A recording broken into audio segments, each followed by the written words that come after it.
ֆինանսական ռիսկերը անտեսելն է։ Ֆինանսական ռիսկերը անտեսելը։ Ինչ ֆինանսական ռիսկերի մասին է խոսքը։ Նայեք, կան ֆինանսական շատ ռիսկեր, որոնց որ ենթարկվում են գրեթե բոլոր բիզնեսները, հատկապես Հայաստանում բիզնեսները, բայց որոնք որ չգիտես ինչի անտեսվում են բիզնեսի կողմից որոշումների կայացնելուց, հա, կամ ասենք ֆինանսական գործառույթներ իրականացնելիս։ Դրանցից մի քանիսի մասին նշեմ ու սենց շատ արագ կարճ այդ ռիսկերի մասին խոսամ, որովհետև ռիսկերի թեման, ռիսկերի կառավարման թեման բավականին լայնածավալ է, այդքան երկար չեմ խոսա։ Նայեք, առաջի կարևոր ֆինանսական ռիսկը, որին ենթարկվում են շատ բիզնեսներ Հայաստանում, դա արտարժույթի տատանումների ռիսկն է։ Ու երևի թե բիզնեսների 90%-ը սրան ենթարկվում են, որովհետև 90%-ի մոտ ինչ որ ներմուծման, հա, այլ երկրի հետ որոշակի կապ կա բիզնեսի։ Չգիտեմ, միգուցե 90-ը շատ եմ ասում, բայց բավականին մեծ է, հա։ Արտարժույթի տատանումների ռիսկերը։ Չգիտես ինչի բիզնեսների մեծ մասը այս ռիսկը հաշվի չեն առնում իրենց բիզնեսի զարգացում պլանավորելիս, հա։ Այսինքն հաշվի չեն առնում։ Իսկ եթե դոլարը բարձրանա, ինչ պիտի անենք, կամ իսկ եթե դոլարը իջնի, ինչ պիտի անենք։ Ասեմ ավելին, կան բիզնեսներ, որոնք որ ամբողջապես կառուցվում են նրա վրա, որ դոլարը այս պահին բարձր է կամ ցածր է, առանց հաշվի առնելու, որ ախր դա ժամանակավոր երևույթ է։ Սա վտանգավոր է։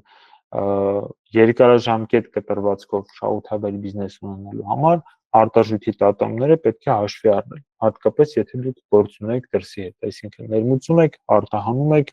կամ ձեր ծախսերի կամ եկամուտների զգալի մասը կապված է դրսի հաճախորդների, դրսի կապիտալի հետ։ Տոկոսադրույքի տատանումների ռիսկերը, այս բանկային տոկոսադրույքի տատանումների մասին է խոսքը, սա մի քիչ ավելի թույլ, ավելի пассив ռիսկ է, բայց էլի Հայաստանում տոկոսադրույքները լավ արագ են տատանվում ու այս ռիսկը պիտի հաշվի առնի։ Հատկապես եթե դուք ունեք վարկեր, որոնք որ լողացող տոկոսներով եք կնքում,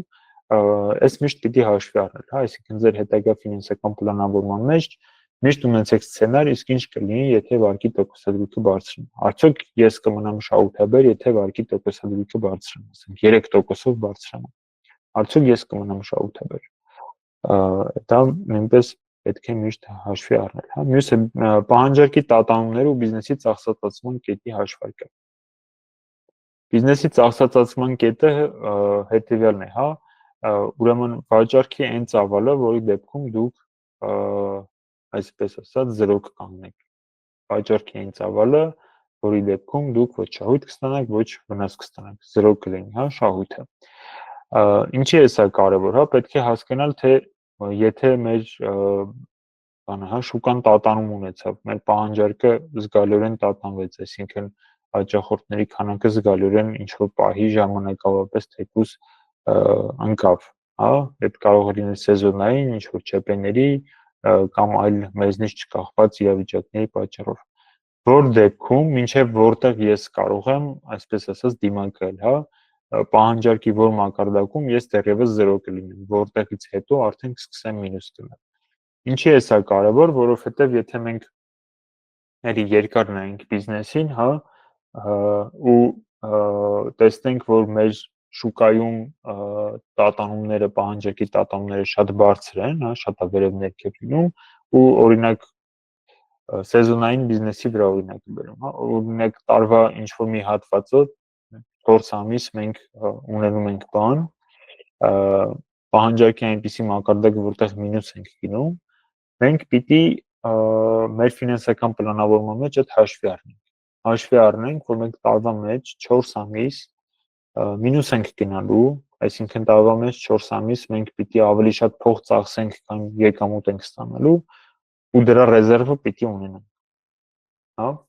այդ սեզոնայինի օրինակով, բայց նույն տրամաբանությամբ մենք միգուցե ունենանք ռեզերվ նաև այլ դեպքերի համար, հա, օրինակ ունենանք ռեզերվ, եթե նույն արտարժույթի տատանման պատճառով մեր պահանջարկի մեծ տատանում եղավ, հա, այդ IT ոլորտում վերջերս շատ լուրջ խնդիր էր, հա, բանի արտարժույթի տատանման պատճառով պահանջարկը էականորեն տատանվեց։ Այդ դեպքում մենք որտեղ, հա, մինչև որ կետը կարող ենք դիմակայել ու որտեղից հետո ենք մենք սկսում մինուս գնալ։ Այս հաշվարկը ու սա մեր ֆինանսական պլանավորման մեջ հաշվի առնելը շատ կարևոր է ու էլի տարօրինակ է, բայց շատ ընկերություններ դա անտեսում են։ Մյուսը դեբիտորական պարտքի հետ կապված ռիսկերը։ Ուրեմն այս ռիսկերը ենթարկվում են այն ընկերությունները, ովքեր ունեն մեծ դեբիտորական պարտքեր, այսինքն ովքեր վաճառում են ու ինչ-որ ժամանակ հետո են գումարը վերցնում։ Բնականաբար, երբ գումարը վերցնում ենք ավելի ուշ, միշտ կա ռիսկ, որ այդ գումարը մեզ չեն տա։ Ну, միշտ էլ բիզնեսում կարելի է հաշվել այն միջին տոկոսը դեբիտորական պարտքերի, որը որ մեզ չեն վճարում, հա։ Օրինակ դա սովորաբար լինում է մինչև 2%, այսինքն դեբիտորական պարտքերի մինչև 2%-ը մեզ այդպես էլ չեն վճարում։ Ու դա պիտի հաշվի առնել մեր ֆինանսական պլանավորման մեջ, այսինքն հաշվի առնել, որ 2% միշտ դեբիտորական պարտքերի գծով ծախս ենք ունենալու, կորուստ ենք ունենալու, հա։ Բայց այդտեղ նաև կարևոր է հետևյալը, եթե մենք աշխատում ենք փոքր քանակով խոշոր ընկերությունների հետ, կամ ունենք լիքը մանր հաճախորդներ, ունենք 1-2 խոշոր հաճախորդ, այդտեղ այդ խոշոր հաճախորդների մասով դեբիտորական պարտքի ռիսկը շատ ավելի մեծ է։ Այսինքն, եթե ինչ-որ խոշոր հաճախորդ մեր վաճառքի 50%-ն է կազմում, այդ խոշոր հաճախորդի ուշացումը ստացվում է մեր դրամական հոսքերի 50%-ը։ Ու դա շատ մեծ ռիսկ է, հա, ու այդ ռիսկը պիտի հաշվի առնել, այդ ռիսկը պիտի դիվերսիֆիկացնել, այսինքն եթե դուք ունեք մի հաճախորդ, որը շատ մեծ է, որից կախված եք, այդ թվում նաև դեբիտորական պարտքերի հետ կապված ռիսկը քչացնելու պատճառով դուք պիտի արագ բան անեք, հա, ստեղծեք ալտերնատիվ դրամական հոսքերի հնարավորություն։ Այդ թվում նաև օրինակ բանկային երաշխիքի կամ բանկային այլ գործիքների կիրառմամբ այդ դեբիտորական պարտքի չվճարման ռիսկը նվազեցնելու տարբերակ, այսինքն օրինակ բան անեք, հա, բանկի հետ լավ, այսպես ասած բան ֆինանսական գործիքը սրա մեջ չխորանաք, եկեք այսքանով սահմանափակվենք, չէ՞ շատ երկար կպատմեմ դրա մասին։ Դրամական հոսքերի ռիսկերը, այսինքն նկատվի ռազրվի ռիսկը, որ դրամական հոսքերը ինչ որ պերիոդի ամսվա կամ չգիտեմ շաբաթվա կտրվածքով մինուսով կփակվեն, ուղղակի դրամի դեֆիցիտի մեջ կընկնեք։ Ու այս ռիսկը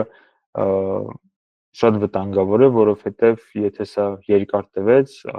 սա կարող է լինել բիզնեսի փակման պատճառ, նույնիսկ եթե բիզնեսը շահութաբեր է, նույնիսկ եթե բիզնեսը արագ աճում է։ Ասեմ ավելին, արագ աճող բիզնեսի մոտ կասվի ռազրվի մեջ ընկնելու հնարավորությունը շատ ավելի մեծ է, որովհետև շատ անգամ եկամուտները աճում են ավելի արագ, քան դրամական հոսքերն են մտնում ընկերություն, եւ հակառակը ծախսերի դրամական հոսքերը դուրս են գալիս ընկերությունից, այսինքն ծախսերը ավելի արագ են աճում, քան մտնող դրամական հոսքերը, այսինքն շատ անգամ պիտի այս ամիս ավելի շատ վճարել, քան այս ամիս գումարը մուտք եկել, չնայած որ մյուս ամիս ավելի շատ գումար մուտք լինելու է։ Էլի կախված է եկամուտի ու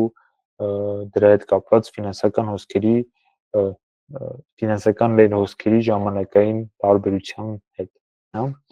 Դրա համար շատ կարևոր է միշտ հաշվել ամսվա կտրվածքով դրամական հոսքերը,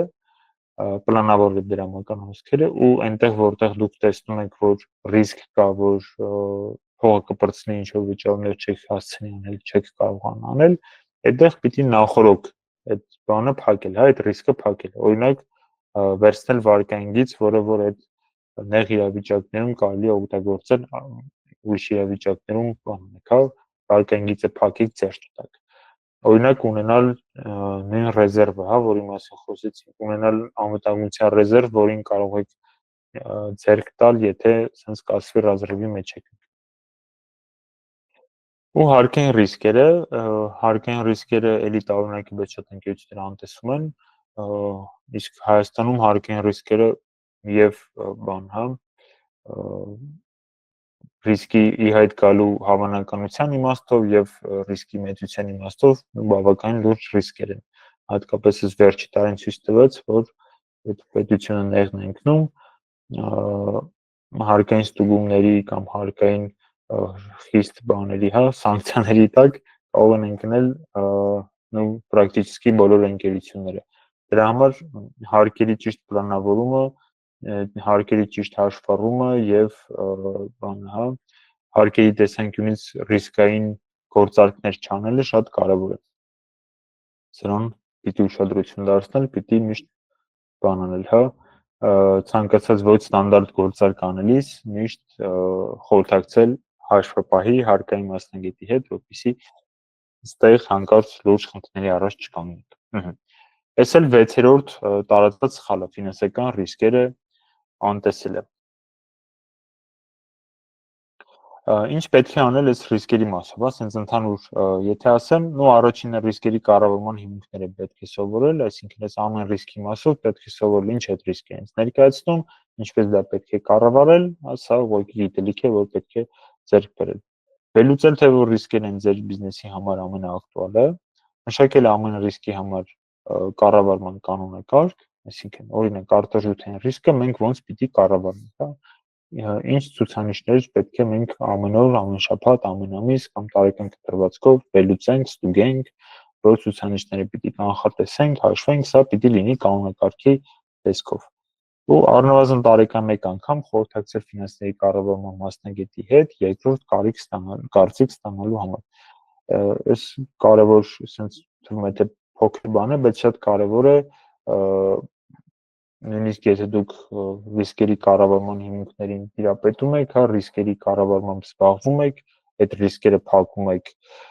այնպես ինչպես դուք պատկերացնում եք, գոնե տարեկան մեկ անգամ այդ թեմայով խորհրդակցություն վերցրեք մասնագետից ու երկրորդ կարծիք լսեք նրա մասին, արդյոք ռիսկերը բավականաչափ են փակված, արդյոք չկան ռիսկեր, որոնց մասին չեք մտածել, արդյոք ռիսկերը այն մակարդակում են, որը որ մի տարի առաջ էր եւ այլն։